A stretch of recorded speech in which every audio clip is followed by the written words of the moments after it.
Hello, everyone. Good evening. Welcome to another wonderful edition of Conversation with the Love Crusader. Yeah. If you're just coming across this platform for the first time, it's a platform where we talk about love, we talk about life, we talk about relationships in a fun way. You can always find us on YouTube at Menfences TV. You can subscribe to our channel so you get notifications once we're live and then you don't miss any of our editions. You can also find us on Facebook at Menfences, on LinkedIn, on my personal profile. We are also on Instagram and TikTok, although we are not live, but you can always interact with us on any of all those social platforms. You can send us your question. It's an interactive platform where we take matters that concern love, life, and relationships. So, welcome everyone. Yes, it's going to be an interesting conversation today. Last week, we did part of the conversation. We had two very good gentlemen here who came to talk to us about absent fathers. And today, the table is turning. We want to talk about absent mothers to balance the narrative. So, as you can see, I'm not alone. Neither am I the host today. I'm actually a guest because I'm here to talk about absent mothers. Titilayo and I are your guests today. Emmanuel is the host. If you're a regular, Yeah. you know these faces already, but I'll still introduce them. Dr. Emmanuel is a co-host on this show, and he is a medical doctor. He joins us all the way from Canada. Welcome, Emmanuel. Thank And you. thank you for always being there. My beautiful Titilayo, true love expression. I think people saw a handsome husband last week, dishing it out. Yes, so we are like that. Welcome, Titi. She's also a co-host on the show. And today we are guests. Emmanuel, take the baton. Well, thank you very much, Love Crusader, for that introduction. We will just go straight to the topic for the day, and that is absent mothers. Um, it may not be a very popular topic in terms of people's natural inkling when they think about the word mother.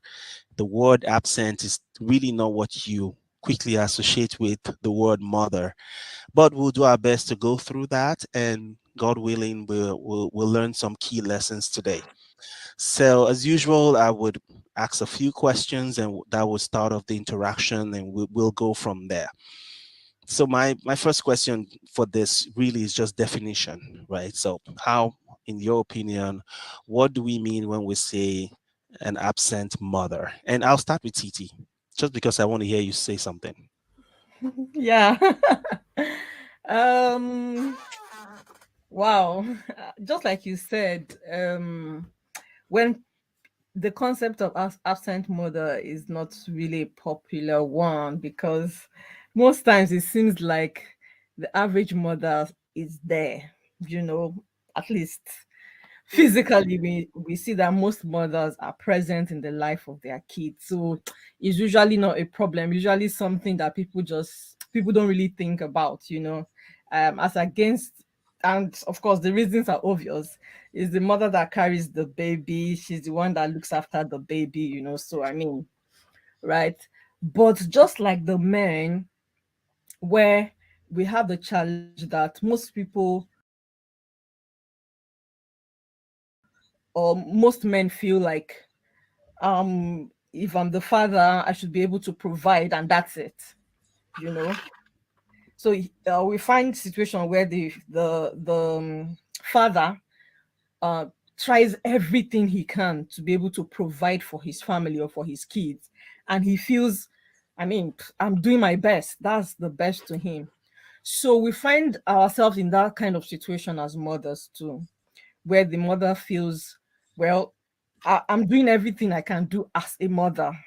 I'm caring for you, making sure you have this, making sure everything is set for you to enjoy, but we now tend to neglect the other aspect, just like the men do. So it's like we know the normal family dynamics. Yeah. So the responsibility of the husband or the father is to provide for the family. That's one of the number one responsibility. And the responsibility of the mother is to nurture the kids. So we tend to forget the other aspects aside from that nurture, so that there's that tendency for you to want to spoil the child, or you just want to focus on the as a woman, focus on probably the emotional aspect, forgetting that aside from the fact that there's a joint effort between the father and the mother, you should be looking at the whole bringing up the child holistically, and not just ensuring that the emotional side is taken care of. So that's one of the challenges um, an absent mother may face, or that's one of the scenarios of an absent mother. So Thank you for that. Love Crusader. Yeah.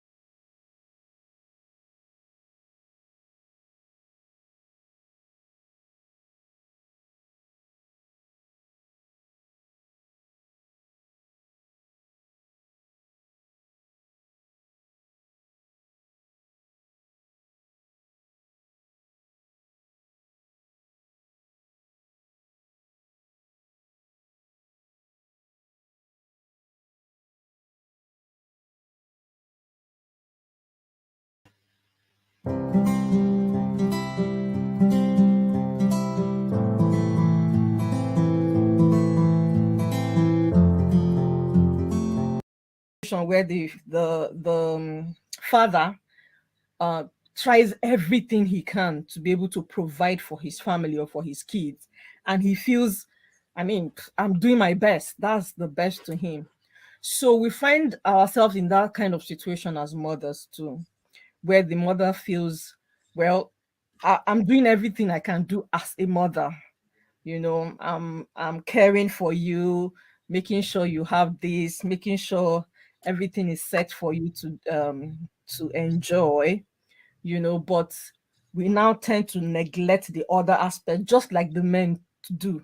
So it's like we know the normal family dynamics. Yeah. So the responsibility of the husband or the father is to provide for the family. That's one of the number one responsibility. And the responsibility of the mother is to nurture the kids. So we tend to forget the other aspects aside from that nurture, so that there's that tendency for you to want to spoil the child, or you just want to focus on the as a woman, focus on probably the emotional aspect, forgetting that aside from the fact that there's a joint effort between the father and the mother, you should be looking at the whole bringing up the child holistically, and not just ensuring that the emotional side is taken care of. So that's one of the challenges um, an absent mother may face, or that's one of the scenarios of an absent mother. So Thank you for that. Love Crusader. Yeah. Your definition: absent mother or absentee mothers. Okay, so I like the way you started it by saying that it's not a popular topic, because most cases people um tend to think it's the fathers who have the tendency to be absent. I mean, even God in the Bible was trying to describe how much He's committed to us. And He asks if a mother can forget her suckling child. He didn't ask if a father can forget, his baby son. So even God is saying that is how strongly a mother, would feel towards the child. But the truth is, there are lots of absent mothers out there, and the fact that we don't even talk about them has made the situation worse. So there are mothers who are physically absent. They give birth to their children and these babies, and that is all. Some give up the children. I mean, we're not here to blame them. They might have cogent reasons. They give up the children, they never look for them. They don't even know what life these children are living where they are out there. So that's the one that is not even physically present. And the other aspect, which is even the worst, I think, is the ones who are not emotionally present. So these mothers are there physically. They you see them every day at home, but their heart, their mind, their it's like what it was saying now. They're supposed to be nurturing. You know what it takes to nurture a thing? Is to constantly be in touch with it, constantly grow it, constantly groom it, constantly, do what it takes for that thing to blossom. So these mothers are there, and for various reasons, which we will, I believe, speak on as we go forward, they are not able to really be there, even if they are there in the home. So yes, just as we have fathers who are physically absent and emotionally absent, we also have mothers who are. That will be my definition. Now that you mention it, it actually resonates as something that is actually quite common. If it's not as common, then a lot of the time we may not have things like foster care. A lot of facilities or institutions like that are built of absent fathers and mothers. Excuse me. All right. So now that we've tried to lay that foundation of what it is to say an absent mother, the next question that I would now ask is why? Why, like we said, mothers are typically bonded to their children Mm, right from the time they are conceived and they are being carried in the womb. mm, So I can, to a very large extent, one might be able to have a bit of an understanding of why maybe a father might be detached from a child mm, because they didn't go through labor pain, they didn't carry that child for 9 months, they didn't feel the child moving, kicking, doing all that stuff that is just mother and child. mm. So if you want, and it's not making an excuse, I'm just explaining the way that's to say, okay, that is a tendency, you might understand it, but to now say a mother will carry a child successfully, give birth to that child, and be physically absent. I mean, no communication, no care, no concern for the well-being of that child. Why would that happen? And Love Crusader, you Yes, can answer this one. yes, yes. So I would marry the why with the types. So that will help me to explain, why we have these types and how they're happening. One of the very first challenge that we have is teenage pregnancies. So you have mothers who have unwanted, so teenage slash unwanted pregnancies. They didn't plan for this pregnancy. They didn't plan for this.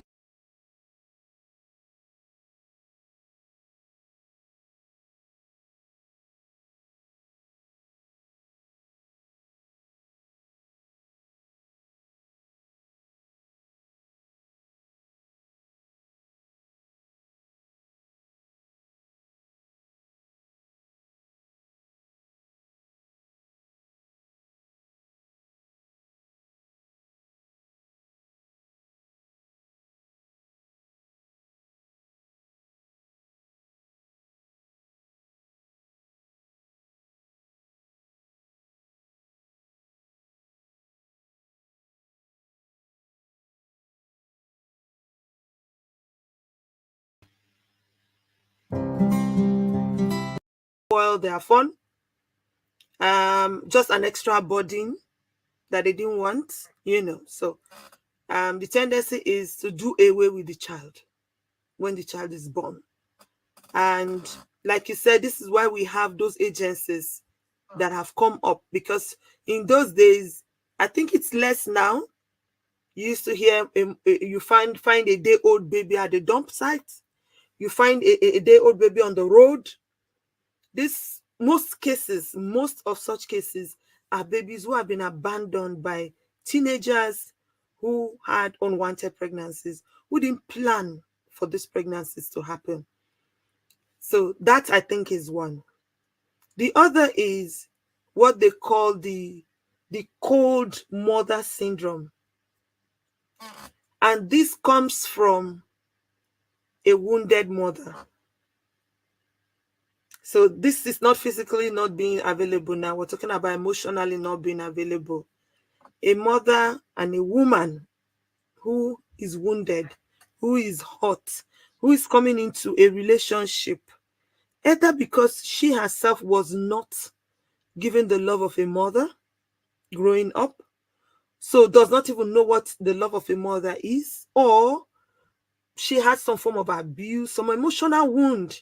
You know how they say, if you don't heal from what, if you don't heal from what cuts you, you will bleed on those who did not offend you. You just bleed on innocent people. So there are some of these mothers who, despite the fact that they are now in a marriage, or they are not even in a marriage, but they've had children of their own now, they can't bond with these children because they are emotionally wounded. They don't know how to. They don't know where to start to give the love of a mother to that child. So they are there in that house. They are physically present, but they are not there for this child. The other one, which so I think for me might be the most common, is when you have a burnt out mother. And this is also talking about not being emotionally present. Because when you have a mother that is carrying on too much, she's doing so many things. Sometimes the tendency is to move children, mothering, babies, husband self down the ladder. And sometimes also they are so emotionally overwhelmed. And then, they begin to um, portray a sense of anxiety, a sense of anger, a sense of hopelessness on these children because they are burnt out. They are not emotionally there. And the other one I would like to talk about is the toxic ones. It's very similar to the cold mother syndrome, in the sense that it also stems from a wound. The difference in this case is this is a wound where the person is blaming that child for. You see some mothers, from the day they give birth to the child, they cannot emotionally bond with the child. Maybe when they gave birth to this child, their husband walked out on them. In fact, I've heard, unfortunately, um, the man died. The man was coming to the hospital the day the wife gave birth, had an accident and died. And this woman said it was the child that killed the husband.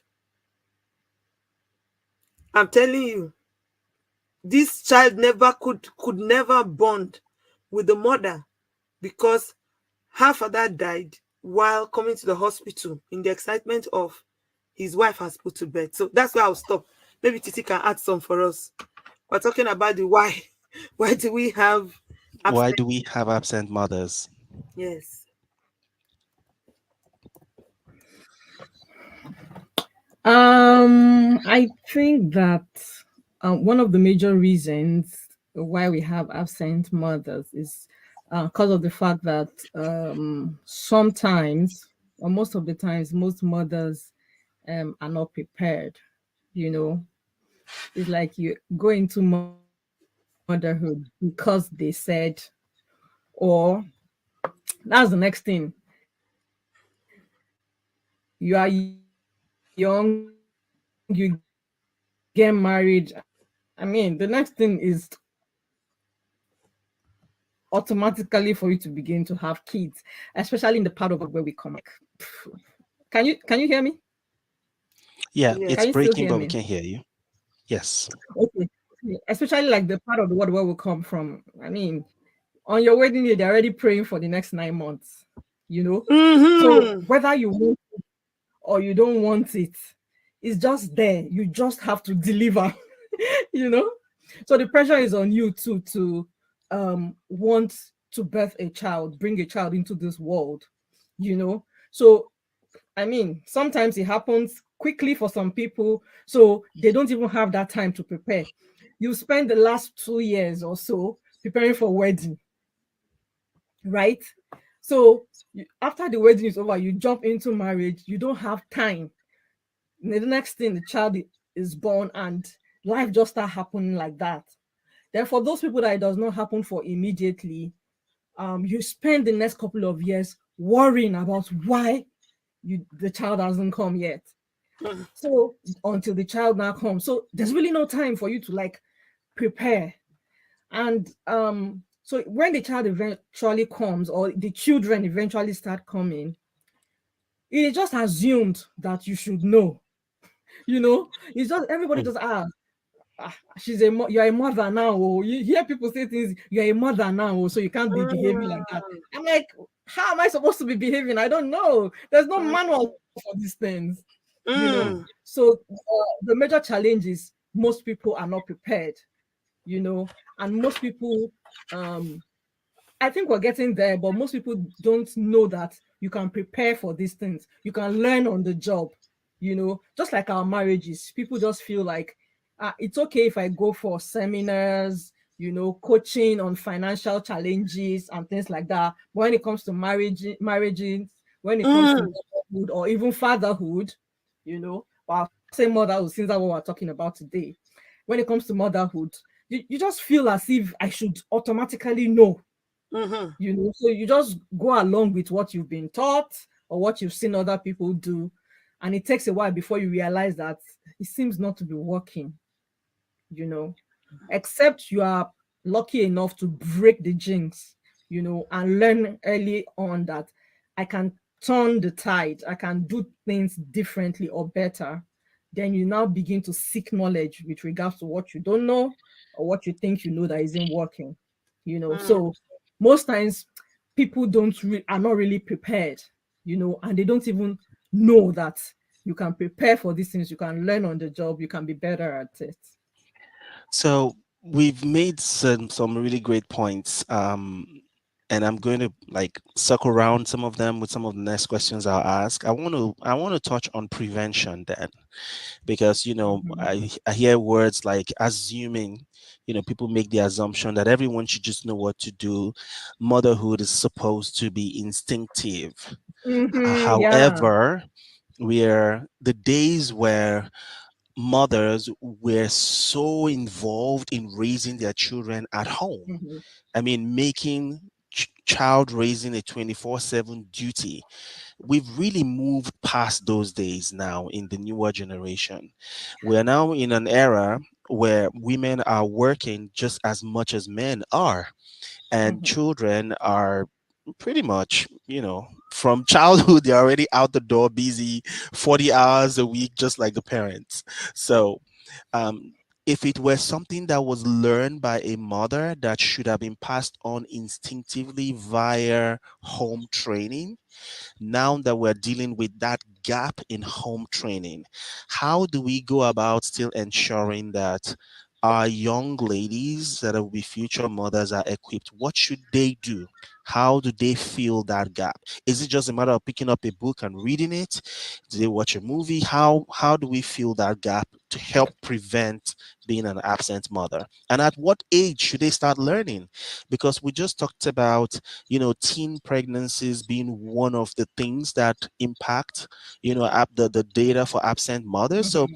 at what age do they start learning, or do we start teaching or training our girls about motherhood? Hmm. I think that Anybody? most people just so I heard one quote some time ago about saying about the fact that when you're younger, you feel like maybe because you were born in a certain environment, you know, you were not born with a silver spoon, you probably blame your parents. Like, if only I had a better pedestal, you know, that's when you're younger. Once you turn 18, you are now seen as an adult. You can no longer continue to blame your parents for Mm. whatever it is that has happened to you, or hasn't happened to you. You need to Mm-hmm. take your life in your hands and take responsibility and start turning the tide. So even in the event that maybe our parents missed it or your mother missed it, once you're an adult, you need to start understanding that you need knowledge. You need to seek knowledge for everything, for every area of your life, because most of the times, some of the things we think we know, we do not know them. And the things that we think we know, when we hear me, okay, when we begin to live our own reality, you think, I know how it is to take care of a child. When I have my own kids, they will be well brought up, they will come out so on point all the time, you know. But when you begin to live that reality, you begin to understand Mm. that, okay, it's not like I thought it was. So we need to understand as adults that whatever area of our lives we have challenges, or every facet of our lives we can grow in it, we need to seek knowledge in every area of our life. It's a level of humility that we need to come to, really, because there are some areas you think, I think I'm good here. I know I've read so much books. Those books you thought you read when you were younger, when you were single, you need to read those books again. you know so we need to be open-minded, really, to learn. That is for those, if you probably feel you missed it, your parents missed it, they didn't teach you properly. And there's a limit to how much you can teach a child, really. I'm not taking away the fact that mothers should teach their daughters, but there's a limit. Sometimes we all grew up, we all know how it is when our parents were telling us stuff. We didn't really take it like that. Sometimes we'll take it, but we didn't really understand it. And they'll tell you things like, you're just a child, you don't even understand. When you grow up, and when we actually grew up, we knew, you know. And so most times you're like, now I understand what my mother was saying. Now I understand what my parents were going through. So we just need to come to that level of awareness that we need to learn in all these areas. And for mothers, um, there's no specific age to say, okay, once your child turns 2 or once your child turns 12, start teaching them mothering things. No, it's just part of life. You begin to, as a matter of fact, when you start raising a smart kid, it's just part of the things that you begin to teach your kids, about motherhood. And even not just your daughters, even your sons. So I think it's just the smart mother, smart child. I think that's what I'll just say. So yeah, love Crusader. Thank you, Titi. I really like that point about, just even if you didn't get a good example yourself, you know, now work to make it better. I think that's where I'm going to start also to say there's no excuse for not being better, no matter how bad the situation was, no matter how, I mean, you could have been abandoned yourself, but if you made the choice to have a child, then you no longer have a choice not to be better. If you understand what I mean, you no longer have a choice not to be better. You have to seek ways to be better so as not to continue the narrative. Because if care is not taken, you would also now have to pass this wound to your child by not being there for the child. And then the child passes it to the next child, and then the child passes it to the next child. So when who's going to say no, it stops with me? Someone has to say stops with me. Toxic parenting stops with me. Not being there for my child stops with me. That's the first thing. I think the second one I want to also say is don't have a child or don't have children you can't take care of. Because motherhood is a calling. I have met one or two people who have said to me, I decided not to even have children at all because I felt like I don't have what it takes to give a child. I don't have that love to give a child. It might sound a bit, really, yeah, but I think it's a wise choice.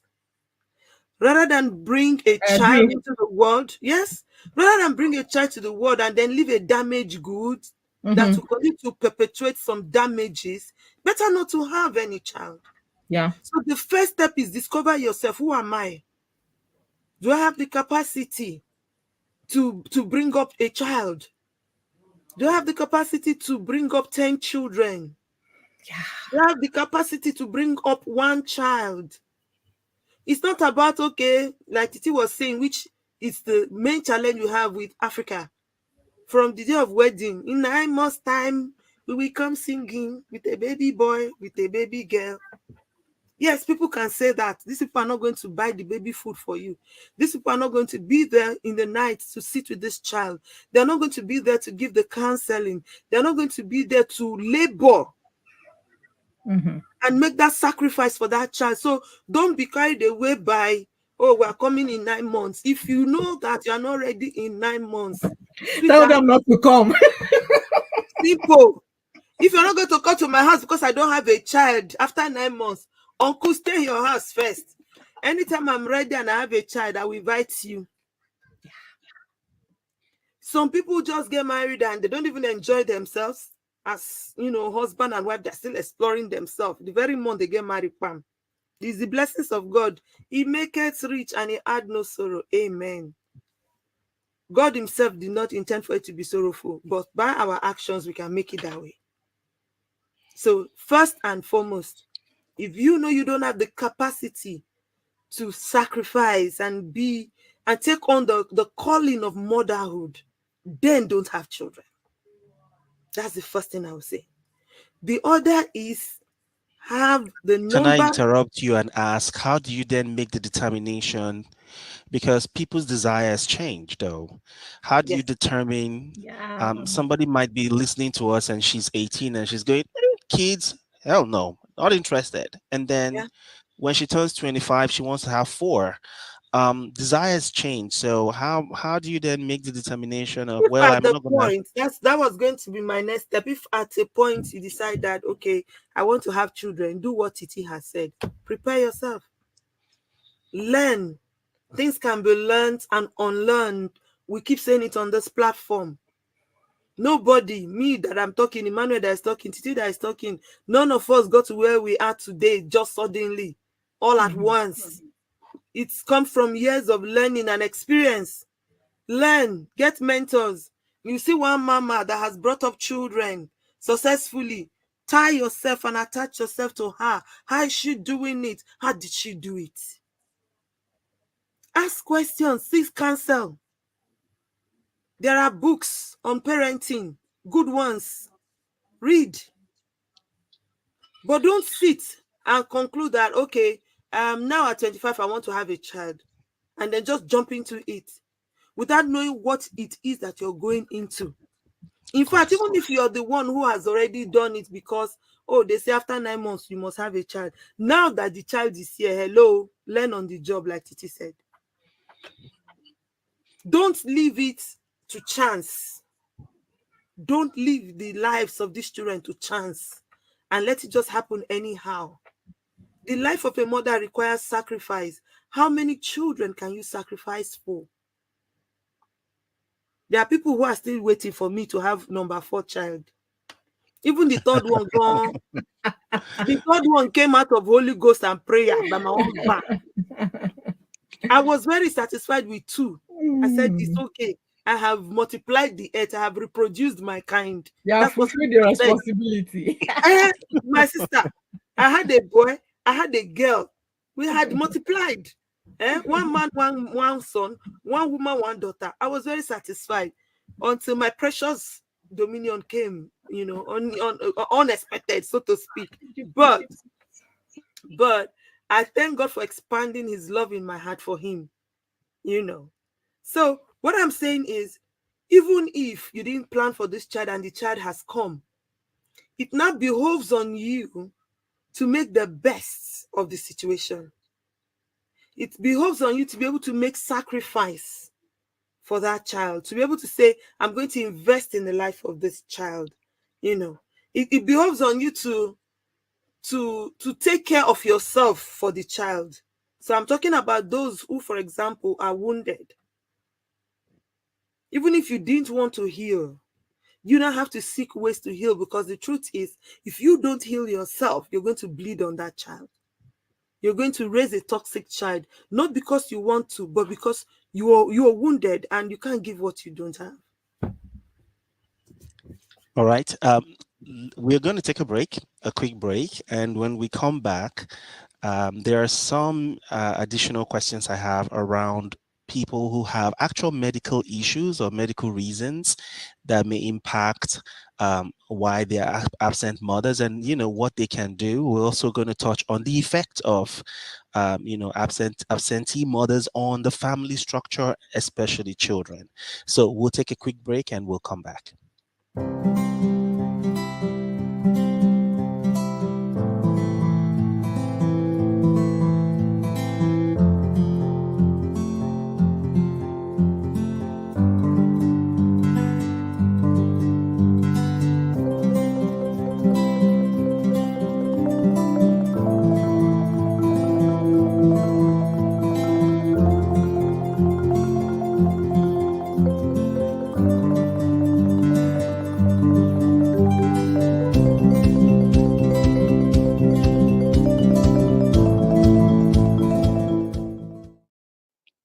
Welcome back, everyone.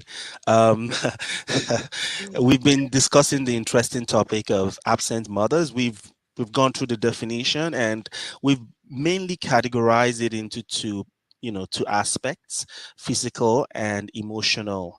And it's possible for somebody to just not be there physically, and they may be there physically and still be absent emotionally. And we've touched on prevention. What can we do to prevent these situations? How do we raise mothers that will be there both physically and emotionally? We've touched on the importance of education. Educate yourself, educate your children. We've talked about learning on the job. So for those who weren't planning to have a baby and you have a baby, it is possible to learn on the job. Those are just some of the points we've touched on so far. I wanted to touch on two things. First is there are situations where, and I know about this, just medically speaking, there are mothers who actually give birth to children and they go into, postpartum depression and the full range of situations connected with that. And that makes that initial bonding with the child very difficult to achieve. Can we speak to that? Is there hope for women that may have experienced postpartum blues, postpartum depression, and for those who do not know, what is it, and if they do feel those kind of signs, what should they be looking out to do? How should they seek help? Those are the kind of things I want us to talk about. So I Titi, I please, think or Titi Mama should C, go start. ahead. She's a medical person. You people are the medical persons. I will be right behind Titi. I think one of the challenges, again, in the part of the world, especially in the part of the world where we come from, is this idea that is being sold that, like, you get pregnant or you're waiting to have a child, you eventually have the child, or in the process, they tell you that, don't worry, once you have that child, there's this automatic connection that happens, you know. They say once you see the child, that mother child bond just develops, which I don't think is true. It's not true. So you begin to develop this expectation, like, okay, so when I give birth to this child, that connection, that's it's almost like this magical soul tie should be between you and that child, you know. And for some people, they don't experience that. For me personally, I did experience that. I didn't feel anything. They say when you give birth to the child, you will no longer feel the pain. That pain once you see the child. It wasn't like I remember the pain like yesterday. So what are we talking about? You know, and again, it goes on when you begin to nurture. You feel like it's your baby. You should have that connection. And for some people, it doesn't just come. They are battling with a lot. They are battling with changes in their body. They are battling with the new responsibility they have. It kind of takes a toll on you, you know. And most people don't even know that they go through postpartum depression, just because there's so much that is expected from you. It's your baby. How can you say you don't want to? You know. So because of that, some people just take it all in, you know. Again, I think my advice would be to seek help, to seek help. And when you realize that you have this responsibility and you don't feel responsible towards that child, you don't feel like um this is what I should do with joy, even with all the challenges and everything, then there's a problem and you need to seek help. You need to like Mama was saying, talk to people that have gone ahead of you, that you believe have been able to handle this thing better than you know, because sometimes the challenge is that you don't even realize that it's a problem, and you just keep going down, keep going down.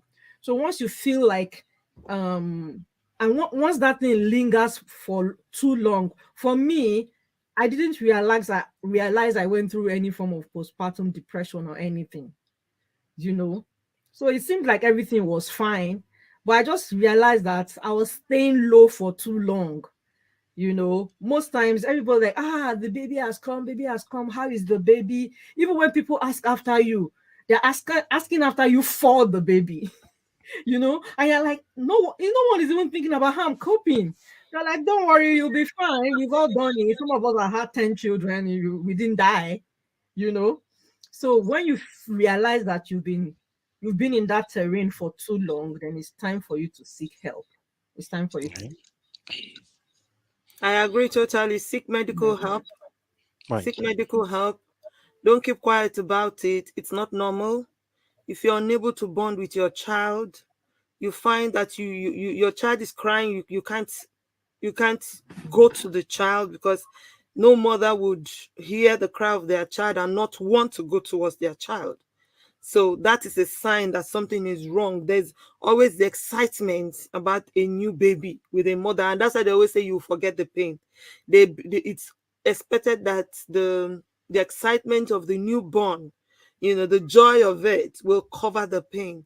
But if that is not the case for you, it could be that you are suffering from this postpartum, post, English, anyways. Postpartum blues, postpartum Oh, depression. we say big grammar, postpartum.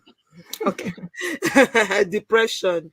Um, the other thing besides seeking medical help is to also have the support of a partner, your partner.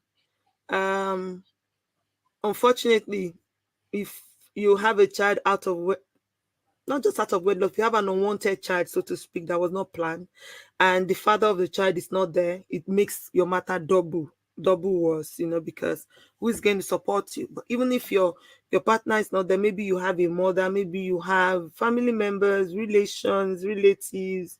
Just don't keep quiet and don't die inside. And I mean, there Yeah. was the horrible story of a lady who put her child in a drum of water and sat on the drum until the child died. It was a horrible, horrible story. She got pregnant while in the university. And as far as she was concerned, this child, in fact, I think she was in final year or third year, this child had come to derail her life. She was a good student, she was going somewhere. And then this pregnancy came. First of all, I wonder why she carried it. Anyways, okay. Maybe not on this platform. Another topic for another day. And then was able to give birth to that child. And was nursing the child. Of course, she was on her own in this case. Parents, mother, nobody accepted her. And I believed that day she got overwhelmed. Um, she became she must have gotten to a very, very high mental sense of hopelessness. The point where they say the person has lost their senses. I don't know how to explain it medically. I think medical people here will understand what I'm saying. There's a word they use for it. They'll say the person has mental breakdown. Oyibo, English. Anyways. So I believe she had a mental breakdown. And at that moment just felt like, look, I've had enough of this girl. She said the girl was always crying. Of course, the girl always cried. The girl maybe was hungry. Because it's just her and this child. How are you even feeding a new baby? How you as the mother, what are you eating? What's the nutritious food? So get support. That's what I'm saying. Get support. Get support, have a supportive partner. Thank God we're beginning to have husbands and men who now understand that mothering is not just for the woman, just for the mother. Now she born and her pikin. She's one who wake up in the night to go and breastfeed. She's one who wake up in the night and make milk. And then when she wake up 3, 4 times in the night, she'll still go to work the next morning. Or she will still come to the bed and be a, you know, she will still be freaky freaky and finky finky because she's a superwoman. She must do it all. No, it's true. I lost a cousin who had twins and she slummed. She slummed like 2, 3 weeks after she gave birth. Some people were even saying, oh, demonic attack. It's a lie. She was alone. And I heard she was trying to do baby friendly, meaning that she was feeding twins on breast milk alone, no other type of milk. So she needed to produce enough milk to feed these two children at the same time. And if you've been in the place where twins feed, you understand what I'm saying. As yet, one is taking the mouth out, the other one is putting the mouth. One is crying, the other one is crying. The husband was not at home. I wondered, and I still question the quality of food she ate for her to be able to care for. And unfortunately, she died and left those children alone. So find support. Don't be alone.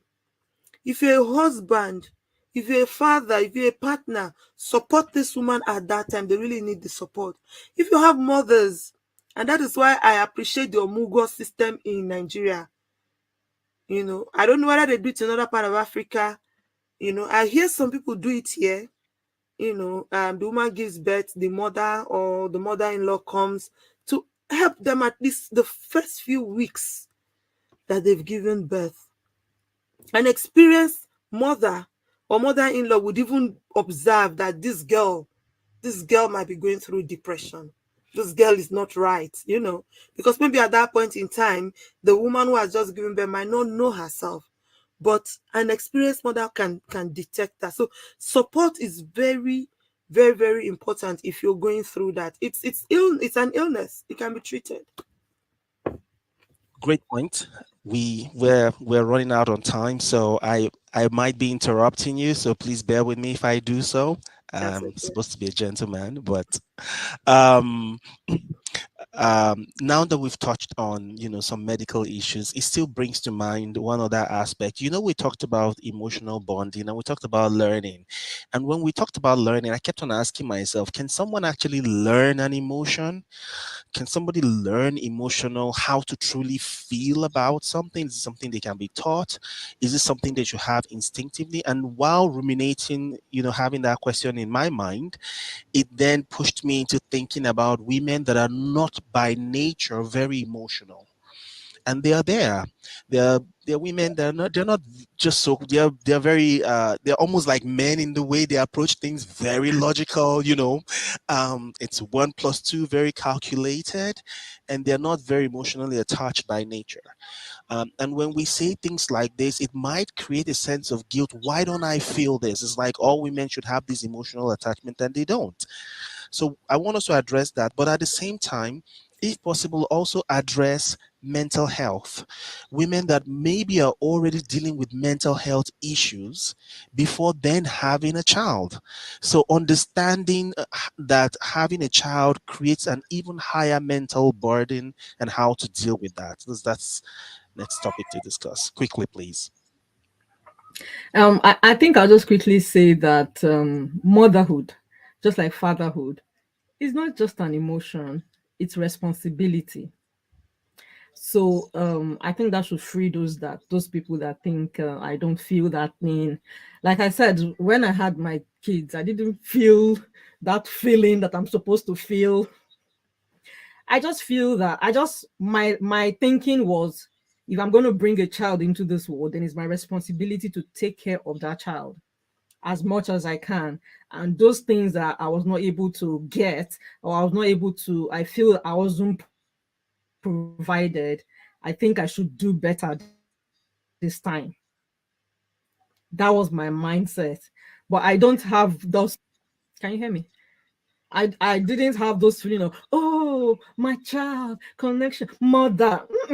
I didn't have it. It took me a couple of years before I realized, oh, okay, before it dawned on me, oh, you're a mother. I took it as responsibility. I attacked it logically, you know.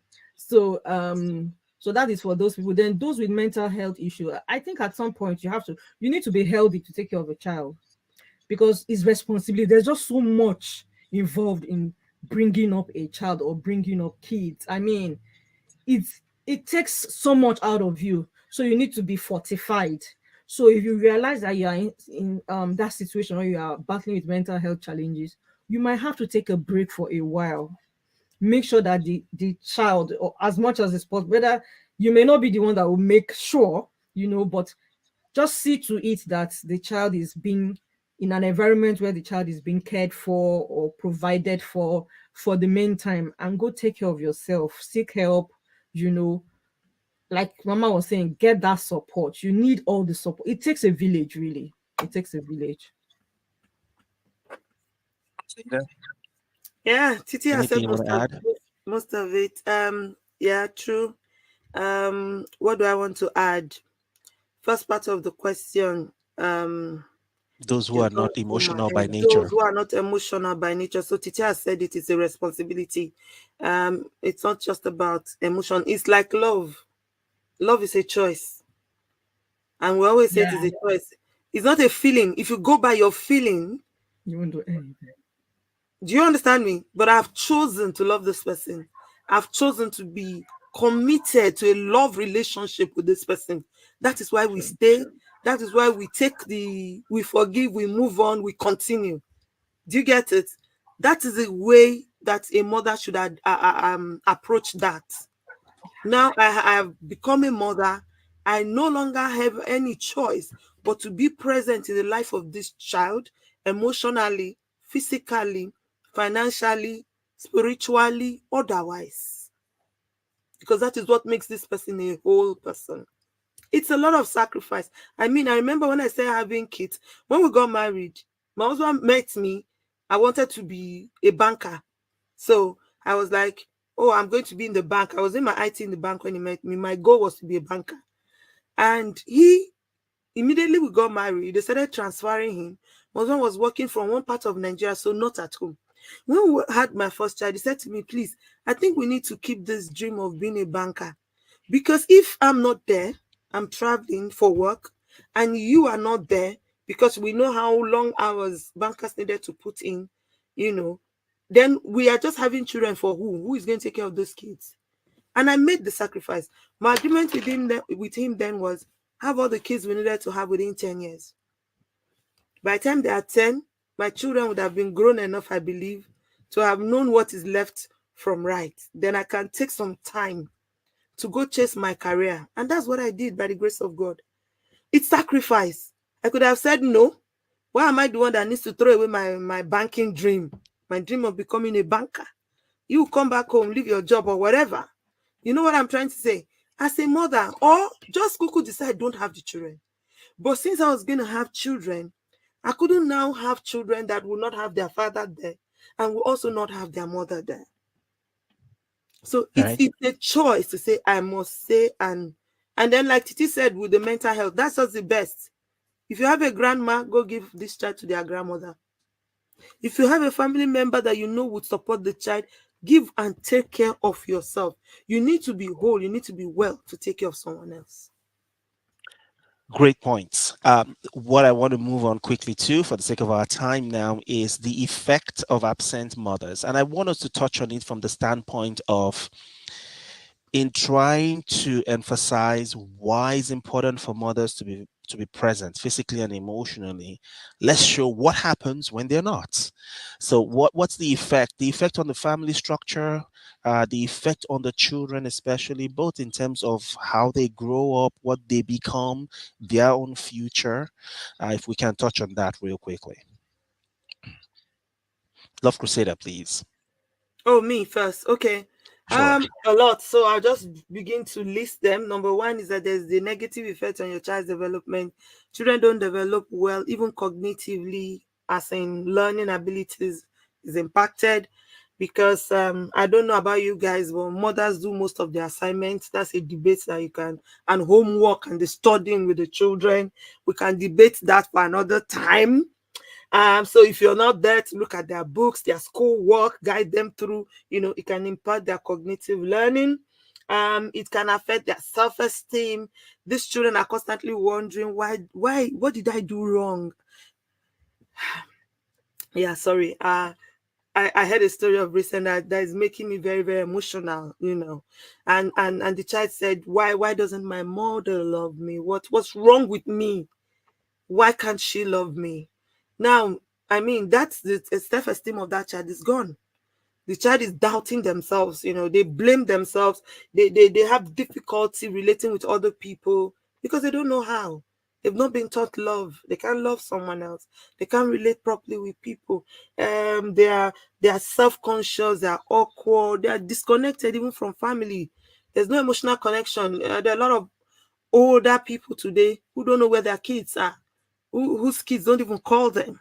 No bonding when they were growing up, no relationship with these children. Now that they are old and matured and they've left the house, they are not going to come back and look for you because you didn't invest anything in them. So these are some of the effects of what can happen with a mother not being there. Titi, I think you can go on. Emmanuel is murdering his son. That's absolutely correct. Please, Titi, go I ahead. think that's most times when the mother hear me. Yes. Okay, I think that most times when the mother is not there, or when that mother is not there, because I mean there are people who at some point in their lives may have lost their mothers quite young, you know. So when that mother figure is not there, that holistic upbringing seems to be lacking. And somehow, I don't know how it happens, you just notice it, like something is missing with this person. Just like you were saying, this person begin to find it difficult to relate with people generally, especially the guys, you know. They might find it difficult to relate. That emotional aspect may not be there. For the ladies, they just can't cope, you know. They just don't know. They're just so lost. Like, you know. So most times when that motherly figure, or that mother, that the role of a mother is absent, you begin to see like some kind of imbalance, and it affects every sphere of life, you know. You think that the child has grown up successful and everything, but there's that aspect of their life when they begin to have their own families, or they begin to relate with people, it begins to show that there's detrimental some detriment in their upbringing. The role of a mother is, I don't know, it's so distinct. Once it's not there, it shows, it's so glaring. And I guess as we wrap up, the one comment I would add here is it's important for mothers to have a place of spiritual support. We've talked about support a lot, and no matter who you are, if you're a mom, you need God's help because raising a child, children, it takes a lot. You do need God's guidance. You need wisdom because children differ. Your children will not all be the same. I was just talking the other day, myself and my wife were just talking about how so absolutely different our two boys are. I mean, two polar opposites. And it's quite interesting. You need wisdom to navigate their individual needs on a daily basis. Uh-huh. And somebody may not be there to serve as an immediate guide to say, do it this way, do it that way, respond this way, respond that way. Oh, this is what that expression mean, and this is what this one actually means. You do need God's wisdom. So if you're a mom, if you're thinking about being a mom, pray about it. The same way you pray about your career, the same way you would pray about getting married and any other thing that's important to you, you pray about motherhood. And God will see you through. All right. Thank you. That brings us to the end of our topic today. I think we did a great job on this topic. Thank you, TT, and thank you, Love Crusader, for taking the time to break this down for Yeah. us.